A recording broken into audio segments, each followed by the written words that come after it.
avec plaisir mon interview de la radio Fréquence Mistral de Briançon. Je me suis rendu sur place et je remercie Laura Giraud, la journaliste, de ce très bon moment passé ensemble. On est à l'écoute de Fréquence Mistral. Jean-Claude Mettefeux, vous êtes alpiniste solitaire, vous avez fait plus de 71 pays, vous êtes également parrain de l'association ABC Hôpitaux. On va tout d'abord vous présenter votre passion, alpiniste solitaire. C'est peu commun, Jean-Claude. Alors, merci beaucoup. Oui, effectivement, c'est peu commun.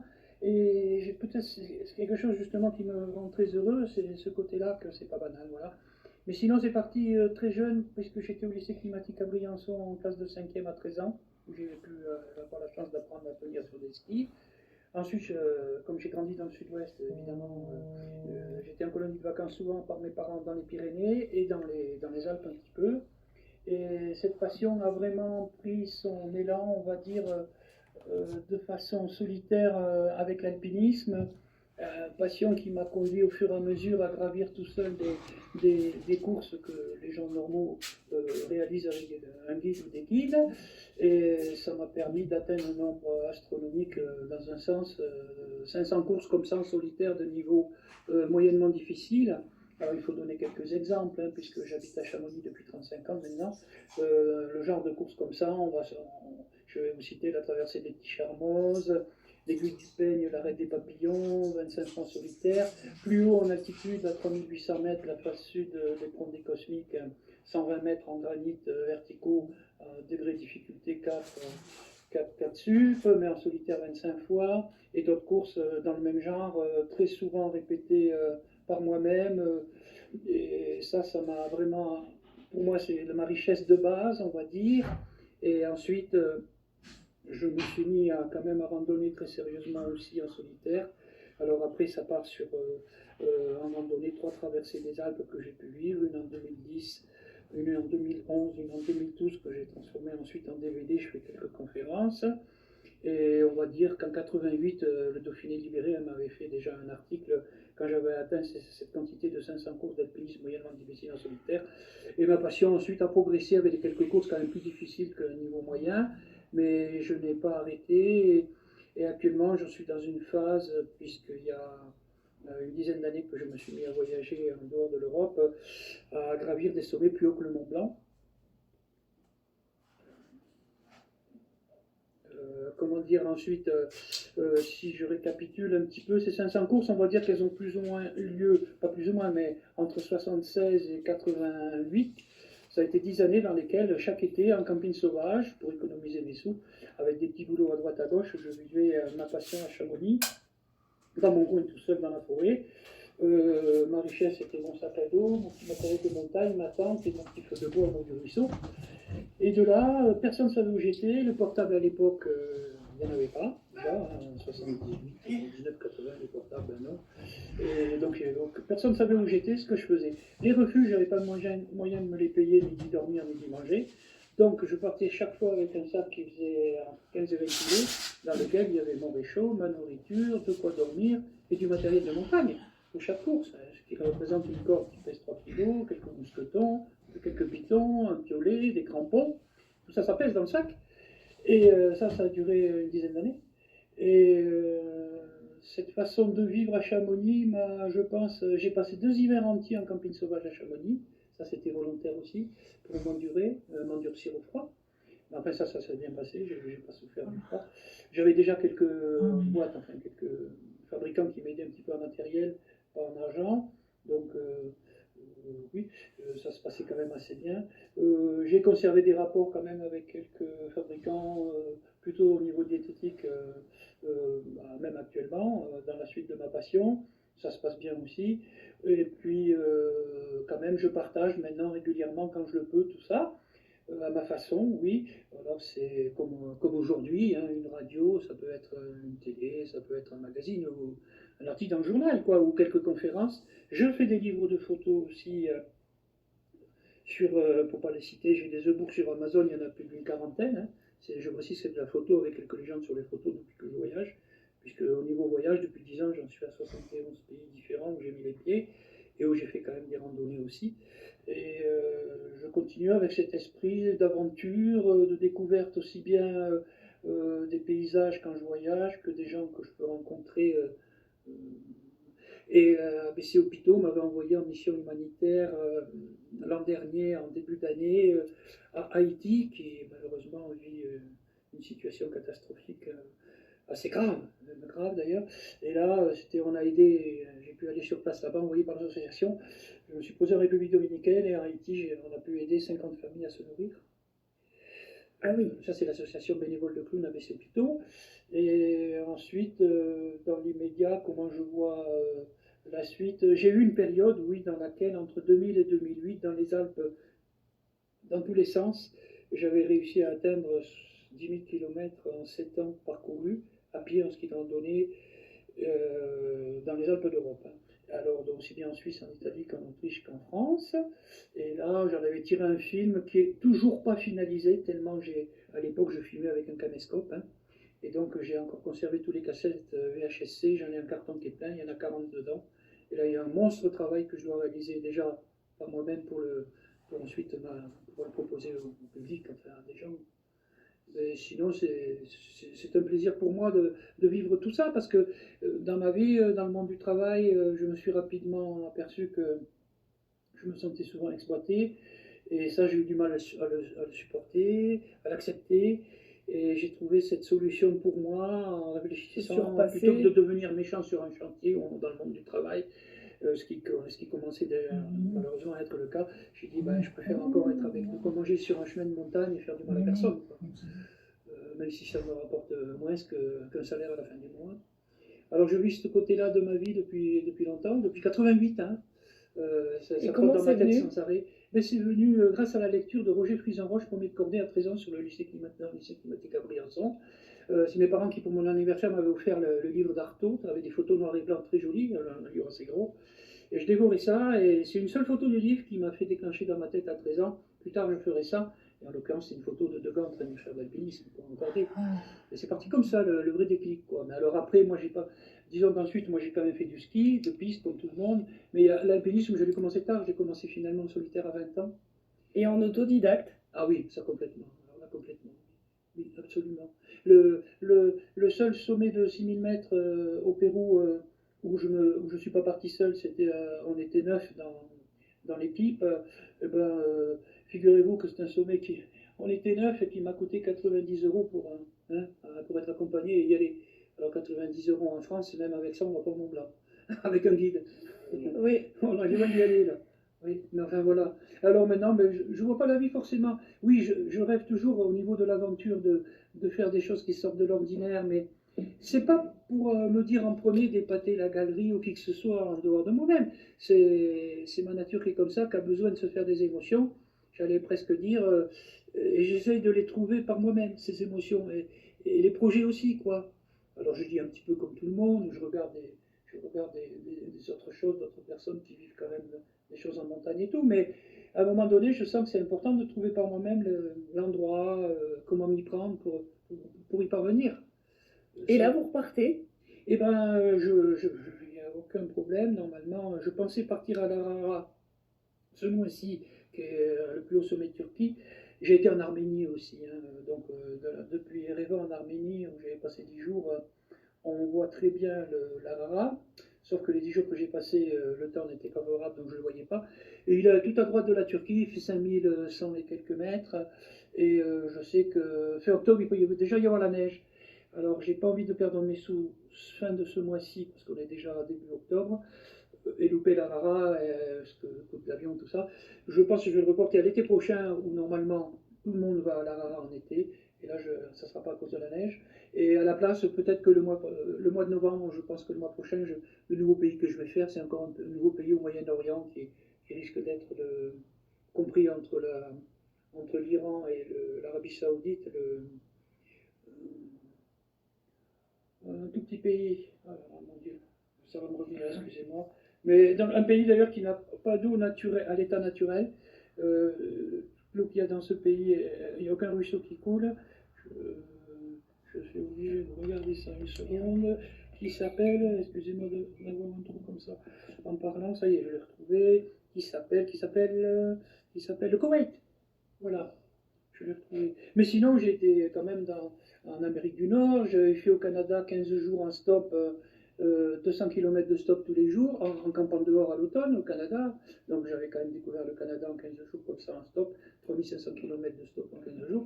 J'étais parti le long du Saint-Laurent au-dessus de Montréal, Québec, traverser le Saint-Laurent en bateau, 2 heures de bateau, revenir à Montréal, descendre en stop au chutes du Niagara, en dessous de Toronto, remonter à la capitale Ottawa administrative, revenir à Montréal, un grand triangle en stop, ça avait très bien marché. Et puis sinon, l'an dernier, en début d'année, j'ai pu voir une baleine dans le Pacifique au large de Los Angeles. Et là, j'avais randonné dans la Sierra Nevada, ça c'est quand même très bien. Et puis sinon, en Amérique centrale, eh ben oui, j'ai pu voir les pyramides au Mexique, j'ai été au Costa Rica, j'ai pu voir des requins, je suis passé à Panama, je suis passé en Amérique du Sud, oui, j'ai pu quand même découvrir la Colombie, l'Équateur, où j'avais réalisé mon premier plus de 5000 mètres, je suis dans la terre, comme terre, 5126 mètres. J'ai pu aller en Équateur, en Bolivie, où j'avais réussi le Chacaltaya, 5426 mètres, mais c'était pas un sommet difficile, même en tennis, c'était faisable d'arriver en haut. Et puis, plus près d'ici, il y a 2 ans, j'ai pu faire le Chachani au-dessus d'Arequipa, 6090 mètres. Là, j'étais content aussi. Et puis sinon, j'ai traversé le Brésil aussi, en entier, de gauche à droite. Et j'ai été à Rio de Janeiro aussi. Rio de Janeiro, comme ça.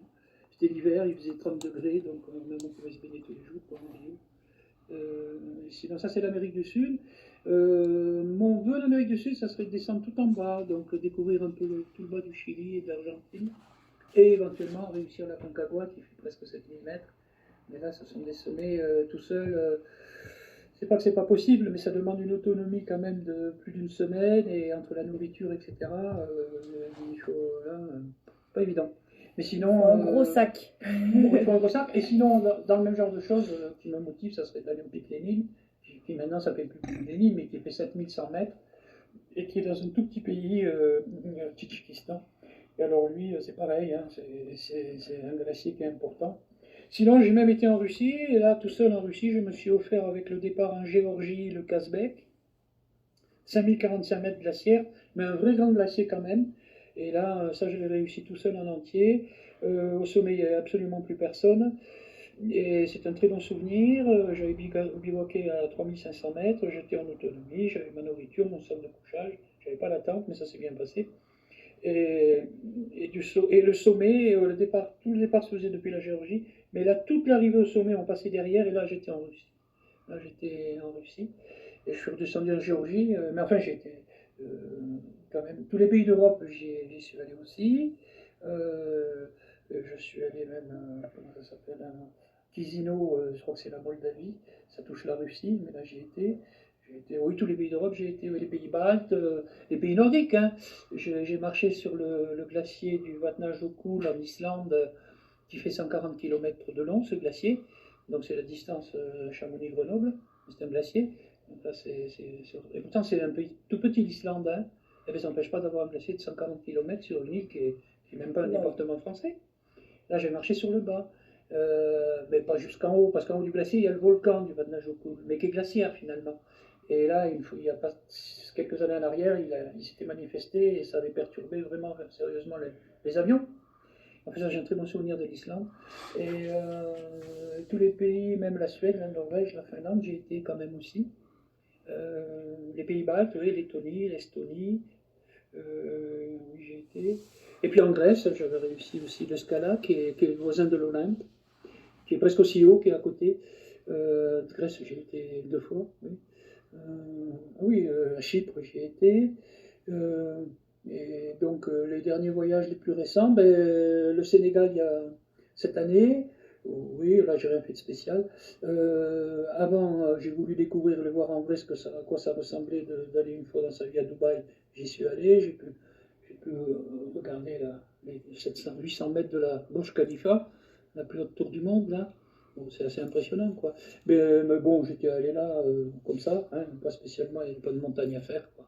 Mais sinon, ben, j'ai été. Un très bon souvenir, c'est par exemple d'avoir aussi être allé dormir chez les Bédouins en Jordanie, dans le désert du Wadi Rum. C'est un désert magnifique, couleur rougeoyante et orange avec le soleil le matin ou le soir. Et au lieu d'être des collines, des dunes de sable, là-bas, le Wadi Rum, c'est rocheux. Chaque fois qu'il y a des escarpements rocheux, mais c'est très très beau.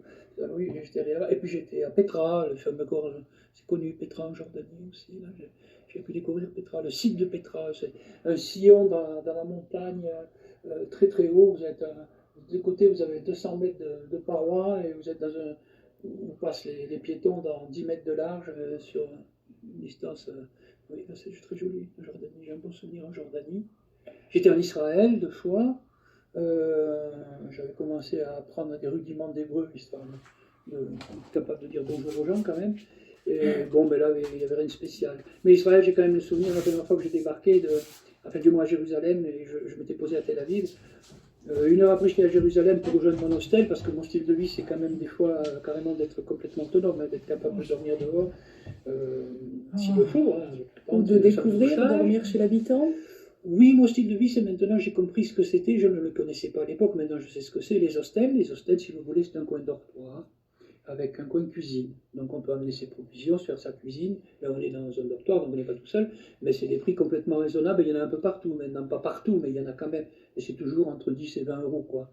Donc, même au Canada, je me rappelle, à Montréal, je payais 20 euros, mais le matin, on avait un petit déjeuner, on prenait ce qu'on voulait, on ne savait vraiment pas. La même chose, je me rappelle en Islande, c'était un hostel très très beau à Reykjavik. Oui. Et sinon, les grands souvenirs, franchement, c'est, je pense, l'Afrique du Sud, oui, j'ai découvert l'Afrique du Sud aussi. Je me suis rendu à Cape Town, où j'ai passé 10 jours en hiver. C'était l'été, les saisons sont inversées, c'est l'hémisphère sud. Et là, ben, j'ai pu voir le cap de Bonne-Espérance, donc j'ai pu voir la rencontre de l'océan Atlantique et l'océan Indien. J'ai pu voir les pingouins du Cap, les petites bêtes grandes comme ça, qui sont très protégées, on n'a même pas le droit de les approcher, ils viennent marcher à l'endroit où ils sont. Et ça, j'ai un bon souvenir, oui, d'Afrique du Sud, oui, j'avais découvert ce pays. J'ai été un bon souvenir aussi au large du Sénégal, ce qu'on appelle Praia, Cap-Vert, le Cap-Vert. Alors là, j'avais fait l'ascension il y a plusieurs îles, c'est une dizaine d'îles. La principale où se posent les avions, c'est Praia. Et il y a 3 heures de bateau entre les îles. Et là, j'avais pu faire gravir le volcan Fogo, qui fait 3000 mètres, qui est un peu considéré comme le plus haut sommet d'Afrique de l'Ouest. Et ça, c'était un bon souvenir aussi. Parce que le village où je suis parti pour gravir le volcan, il y avait un gîte où j'ai dormi et le gardien me dit comme ça, mais tu vas te perdre, tu connais pas, c'est pas bien balisé. Alors il m'a proposé de l'amener pour 3 fois rien. Hein. Alors j'ai dit ok, on est parti avec lui tout seul là-haut. Et le village était construit entre 2 coulées de lave récentes. Et lui il me dit, ben moi ma maison a été touchée, mais on m'a laissé reconstruire. Et c'est vrai que c'est quand même vraiment hallucinant, quoi, parce que c'est assez récent les histoires des coulées de lave. En Afrique, bon, ben, j'étais en Tunisie quand même aussi, j'étais en Égypte, le long du Nil, jusqu'à Luxor, la vallée des rois, et là j'ai pu voir les pyramides de Gizeh quand même aussi, en vrai, de mes yeux. En Égypte, oui, puis j'ai fait un peu de plongée sous-marine à Hurghada, oui, en Égypte. Oui. Chypre, oui, j'y ai été aussi, la Turquie, ben, j'y suis allé. Oui, oh ben, à peu près déjà tous les pays d'Europe. Enfin, j'espère continuer un peu dans le même style. Oui, il en reste un peu. Ouais, mais les pays, il y en a 200 hein, quand même. Hein, donc j'en suis au tiers, on va dire, de tous les pays du monde. Enfin, ça donne, comme j'ai été quand même un peu partout, oui, il y a quand même, oui, ça c'est vrai. Il y a l'Himalaya où je veux vraiment absolument essayer de faire quelque chose quand même. Bien sûr, bien sûr. Et sinon, ben, un peu plus loin, bon, ben oui, peut-être la Nouvelle-Zélande ou l'Australie, pourquoi pas le Japon, ou voilà, des choses comme ça, oui. Pour essayer de. Un rêve, ça serait de mettre les pieds pas au pôle sud, mais disons sur le continent antarctique. Mais là, il faut vraiment avoir la chance de trouver quelque chose pour pas se retrouver sans un sou. Ça existe, hein, on a le droit de prendre un bout d'avion pour se poser là-bas, mais c'est les yeux de la tête. Oui. Et vous avez un rêve, Jean-Claude, c'est de traverser des océans en voilier atlantique. Merci d'en parler, Laura. Oui, c'est un rêve qui est ancré déjà depuis plusieurs années. Alors, soit que je m'y prendrai comme je me suis pris en montagne, 100% tout par moi-même, quitte à travailler un peu sur un chantier naval, trouver un bout d'embarcation pas cher que je vais retaper par moi-même en apprenant ça sur le tas, et puis me mettre à naviguer tout bonnement comme d'autres gens l'ont fait bien avant moi, même seul, soit ce côté-là, en voyant ça comme ça, soit le voir tout simplement beaucoup plus modestement, me mettre dans une association et à 2 ou 3 personnes sur un voilier en payant sa part pour traverser, aller en Corse ou aller commencer les choses simplement, pas vouloir voir toujours sans arrêt tout seul, tout, presque tout dans la vie, quoi. C'est ça que pour finir, je me dis aussi. La voile, c'est pas parce qu'on est seul que le paysage il va pas changer. Que ce soit seul sur un bateau, hein, ou qu'on soit 10 ou 2 ou 3, et la mer reste la même. Hein, elle va pas changer parce qu'on est seul ou tout seul sur le bateau ou pas. Donc là, peut-être que je vais plutôt partir, je pars vers ça. Comme vous dites, les Glénats en Bretagne, ils organisent pour 600 € pour une semaine et ils vous apprennent les rudiments. Donc c'est abordable. J'avais fréquenté une Bretonne quand même à Carantec, 2-3 ans. Elle était hôtesse de l'air. C'est vrai que le style de ma vie, si je regarde comment j'ai commencé, j'ai eu le BEPC, j'ai réussi le concours de la seule école en France militaire de l'armée de l'air pour être mécanicien d'avion. J'ai suivi l'école en entier pendant 2 ans. J'ai eu un accident de voiture, la mémoire s'en allait. Et j'ai dit, j'ai plus la mémoire comme avant. On ne reste pas dans l'armée de l'air dépanner des avions. Une voiture, ça reste au bord de la route si on se fait une bêtise, mais un avion, l'armée de l'air, il volait déjà loin, vite. Et j'ai dit, qu'est-ce que je fais maintenant? Mes parents étaient tous les deux militaires dans l'armée de l'air. J'ai grandi à Madagascar aussi, entre l'âge de 3 ans et 6 ans, parce que mes parents étaient mutés là-bas dans l'armée de l'air tous les deux. Alors j'ai dit, qu'est-ce que je vais faire maintenant? J'ai dit, la vie continue. Hein, j'ai réussi un CAP d'électronique quand même. Donc, et puis après, je me suis aperçu que c'était pas mon style de pouvoir travailler en étant dans un bureau ou une usine. Alors j'ai dit, il faut voilà, cogiter. Et puis la nature, le souvenir de Roger Frison-Roche à Briançon, son livre, les souvenirs des colonies de vacances d'Alain, à la montagne dans les Pyrénées, dans les Alpes. J'ai plutôt vivre travailler dans les Alpes. C'est pour ça que je me suis mis petit à petit à vivre dans les Alpes et travailler dans les Alpes. J'ai été perchman, j'ai été pisteur secouriste même à la Pointe de Nyon aussi, en plus de perchman. Et puis de fil en aiguille, le monde du travail m'a pas donné assez de satisfaction en soi par lui-même, surtout au niveau humain. Ça c'est quand même très vexant, je trouve, dans la vie. C'est très dur à digérer. Ouais. On essaye de donner le mieux de soi-même, on s'aperçoit qu'on n'est pas considéré, ni en argent, ni en quoi que ce soit, et on a l'impression qu'il faut s'échapper de ce côté-là. Moi, ça a été ma façon à moi, personnelle, de m'échapper, l'aventure, la montagne. Mais surtout l'escalade solitaire au départ, oui. Oui, puis ça m'a complètement, pas transformé, c'est peut-être pas le bon mot, mais ça m'a complètement... Aidé à surmonter ça. Mais c'est la base, ça a été vraiment ma... Là, je me suis senti heureux, quoi. Il y a une aiguille qui s'appelle l'aiguille de l'Index, dans les massifs des Aiguilles Rouges, qui est en face celui du Mont Blanc. Donc, c'est une moyenne montagne de 1500 mètres. Il y a une aiguille qui s'appelle l'Index, c'est 180 mètres d'escalade. On a besoin des mains et des pieds jusqu'en haut. C'est pas très haut en dénivelé. Un jour, j'ai pris ma tente, j'ai campé au pied. Entre 7h du matin et 7h le soir, je l'avais parcouru 22 fois à la suite en solitaire. 180 mètres d'escalade. Et j'ai dit, je vais dormir, oui, j'ai bien dormi, oui. Le lendemain, j'ai recommencé 17 fois la même chose. Mais je connais personne qui a fait ça, moi, ni à Chamonix, ni ailleurs.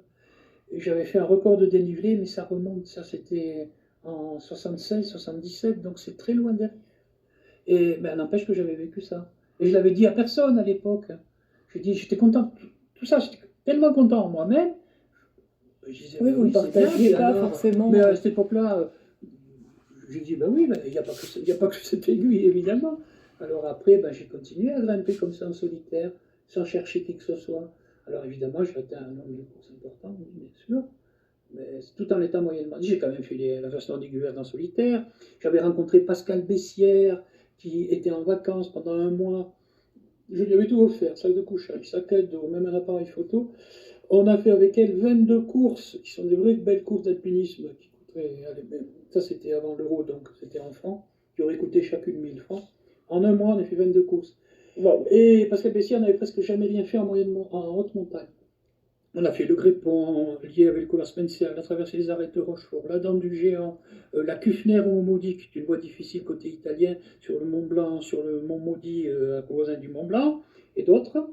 Et Pascal Bessières a fini sa vie en Himalaya avec Eric Escoffier sur un 8000. Ils sont partis du dernier camp pour aller au sommet dans le mauvais temps. On ne les a jamais retrouvés. Et il y avait des articles partout dans le journal. Pascal Bessières, c'est avec elle qu'on avait fait 22 courses avant qu'il y arrive cette histoire-là. C'est loin en arrière, mais enfin, moi, j'ai vécu ça avec cette personne, Pascal. Ouais. Et du coup, Jean-Claude, à l'heure actuelle, vous organisez de temps en temps des conférences. On peut vous retrouver sur YouTube. On peut retrouver aussi vos livres également, vos films sur les différents pays que vous avez pu découvrir. Oui. Alors moi, j'ai qu'un rêve, c'est de partager ma passion un maximum, puisque maintenant, ma nature, il n'y a rien qui la retient quand j'ai une idée, comme si c'était une autre personne que moi qui me retenait à empêcher de vivre mon idée. Donc quand ça vient de moi, une idée, je trouve qu'il y a rien qui, venant de moi, il n'y a rien qui s'y oppose. Je ne peux qu'avoir envie de partir, que ce soit en montagne, et maintenant, comme vous le disiez, Laura, en mer. Mais je veux dire, ceci étant, c'est très important. Pourquoi? Parce que d'une façon ou d'une autre, à force de réfléchir, on a l'impression qu'à un moment donné, il y a une porte qui s'ouvre, il y a une possibilité de mettre en route l'idée. Et c'est ça qui a le plus pour moi de valeur finalement dans la vie. C'est pas parce que j'ai payé quelqu'un pour me donner une idée ou que j'ai payé, je ne sais pas que. Mais je veux dire, oui, je donne des conférences ici avec mon nom, Mettefeu, prénom Jean-Claude. Je suis sur Facebook, je suis sur YouTube, il y a 200 vidéos. Il y a mes voyages, mes ascensions, mes sorties en montagne. Donc on peut me trouver facilement. Et si quelqu'un veut une conférence, il suffit de m'envoyer un message sur Facebook ou sur YouTube. Je suis même sur Dailymotion d'ailleurs. Oui. Ou par mail, évidemment, oui. Mettefeu@gmail.com. Oui. Mais puis j'ai des bons moments. Je me suis retrouvé invité par la Société des explorateurs français à Paris pour partager ma passion et passer un bout de mes films, La Guilde du Raid, donc ça c'était en 2017. Je me suis retrouvé invité pour mon premier film que j'avais fait sur le Mont Blanc, parce que le Mont Blanc, l'été 2000, non seulement j'avais fait 2 séjours de 27 jours en autonomie sur le Mont Blanc, oui d'accord, ça c'est très loin en arrière, il y a plus de 20 ans. J'allais au sommet de l'endroit où j'étais sur le Mont Blanc tous les jours, mais ça a duré 27 jours, j'étais en autonomie totale, j'avais 120 kg de matériel, de la nourriture, le gaz, les provisions et tout ça, oui. 4 sacs à dos de 30 kg, en 6 jours je les ai amenés au sommet du Mont Blanc, le premier séjour de 27 jours. Bon, le mauvais temps avait cassé ma tente, je me suis rabattu au bivouac Valo à 4400 mètres, et de là j'allais au sommet tous les jours, au Dôme du Boutet qui fait 4300 mètres aussi. Deuxième séjour a été identique avec un bivouac en fil de verre que m'avaient donné les produits d'une boîte à Grenoble qui fabrique ces produits de fil de verre. Un bivouac 45 kg que j'avais installé à 4000 mètres au grand plateau. Et de là, j'allais au sommet du Mont Blanc, quasiment tous les jours. Pareil, pendant 27 jours, ou au Dôme du Goûter, même des fois aussi l'après-midi. Et je venais dormir mon bivouac à 4000 mètres d'altitude. Et pour dire que après l'été 2009, j'ai réussi en 45 jours d'aller, là j'en ai fait un film aussi que je fais en conférence, d'aller 20 fois en autonomie au sommet du Mont Blanc en 45 jours. Alors là, j'en ai fait un film, oui. Donc j'ai 3 traversées des Alpes en film, j'ai un film sur le Mont Blanc, j'ai mon film Tour du Monde. Voilà, je partage le mieux possible. Moi j'essaye. Non, mais c'est super, à travers vos films, etc. Merci beaucoup, Jean-Claude, pour votre tour du monde. Merci beaucoup, Laura, et j'espère continuer ces aventures le plus possible aussi, en essayant d'arriver toujours plus haut. Mon rêve, c'est d'arriver quand même au sommet d'un 8000, pas forcément tout seul, évidemment. Et puis sinon, que dire voilà, si des gens veulent me proposer de venir dans une école, un collège, un lycée à Briançon, dans les Hautes-Alpes, ils ont qu'à me contacter sur Internet et moi je suis le premier à être d'accord de venir. J'avais été aussi invité au Festival international de la randonnée, d'ailleurs pour mon film de l'été 2009 des Vins Mont Blanc. Et là, c'était un festival où on s'est retrouvé 6 personnes invitées. Et parmi les 6 personnes, il y a aussi un très grand aventurier qui s'appelle Serge Rotli, avec qui on est devenus amis, on s'est échangé nos livres et DVD. Et qui lui avait fait le tour du monde en courant en 5 ans. Serge avait parcouru 45 000 km, sa compagne le suivait avec une remorque et une moto. Et il avait mis 5 années à faire 45 000 km autour du monde. Tous les jours, c'est l'équivalent d'un marathon, quoi. Et avec Serge, on se connaît, maintenant il habite Florent Chamonix. Oui. Pour moi, l'aventure, c'est ma vie, j'allais dire, c'est ma façon de me sentir exister, à travers les émotions. Autre chose que ça, je ne sais pas ce que c'est. j'allais presque dire. De l'adrénaline, des sensations Ben, se surpasser. oui, qu'on sent en soi quand on les vit à un moment donné et qu'après qu'ils sortent de soi parce que c'est la vie de, quand on aime quelque chose, de sentir si ça peut intéresser d'autres gens que soi-même. Il ne faut pas rester toute sa vie non plus tout seul avec soit les rochers, soit la mer, quoi. Hein. Voilà. Et je trouve que c'est bien pour les jeunes aussi parce qu'on vit une époque où j'allais presque dire, à part savoir traverser la rue avec le portable à la main, on se demande qu'est-ce qu'ils savent faire d'autre, quoi. Et qu'est-ce qu'on leur apprend d'autre, quoi. Et ça m'horripile, quoi. Quand j'avais 16 ans, les portables, il n'y en avait pas. Et même quand j'avais 30 ans, les portables, il n'y en avait encore pas, quoi. Enfin bon, il ne faut pas se moquer hein, de la jeunesse, hein, non, surtout, jamais. Bon, voilà. Pour l'instant, je suis encore célibataire. Et ben, ma foi, solitaire. Les enfants, j'en ai toujours voulu, j'en voudrais toujours, mais moi je trouve que c'est des choses qui viennent de soi et que la nature fait que les possibilités se présentent ou elles ne se présentent pas, mais que on ne pose pas quelqu'un comme on pose un objet sur une étagère, une personne humaine. Il faut, pour l'aimer, ben, il faut l'accepter, il faut s'harmoniser, et ça c'est des valeurs humaines qui passe pas forcément qu'à travers une histoire d'argent non plus. Oui. C'est pour ça que la nature, moi, m'enrichit de ce côté-là, parce que je suis très croyant, je me dis Dieu nous a donné ça, nous le peu de temps qu'on vit, on le passe à tout se vendre et tout s'acheter. Je dis mais quelle image on a de lui, quoi. S'il y a des extraterrestres, ils doivent dire mais bon, bref, qu'est-ce qu'ils ont, pourquoi? Et bien alors moi je me dis bon ben tu la vois la nature. Mais c'est justement parce que tu la vois qu'il faut compter dessus pour se sentir exister. Ben voilà, c'est un peu ma philosophie personnelle, oui. Maintenant, j'arrive à comprendre des gens qui se marient tôt, avec de l'amour ou pas d'amour, qui ont des enfants et qui doivent s'en occuper. Donc je ne me moquerai pas non plus de ces gens-là. Bah oui, c'est quand même beau, même. Voilà. C'est vrai. Mais j'espère que Fréquence Mistral va un peu traduire tout ça à sa façon. Eh ben, merci. C'est Laura que je remercie beaucoup aussi de l'interview. Et moi, il n'y a pas de souci, hein, si j'ai laissé pas mal de documents pour vous. Mais si vous voulez, je vais essayer de continuer. Hein.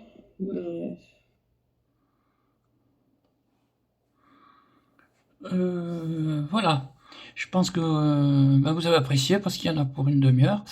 Et je remercie encore Fréquence Mistral et Laura, tout simplement, de ce très très bon moment passé dans les studios sur place à Briançon, où j'ai même pu être hébergé par mon ami Sébastien Berger, qui a gardé quand même parmi les plus gros troupeaux de France de moutons, 4000 bêtes. Vive la vie, vive l'aventure, elle continue. Allez, maintenant je partage ça à la fois sur Facebook, YouTube, WhatsApp, par mail, etc.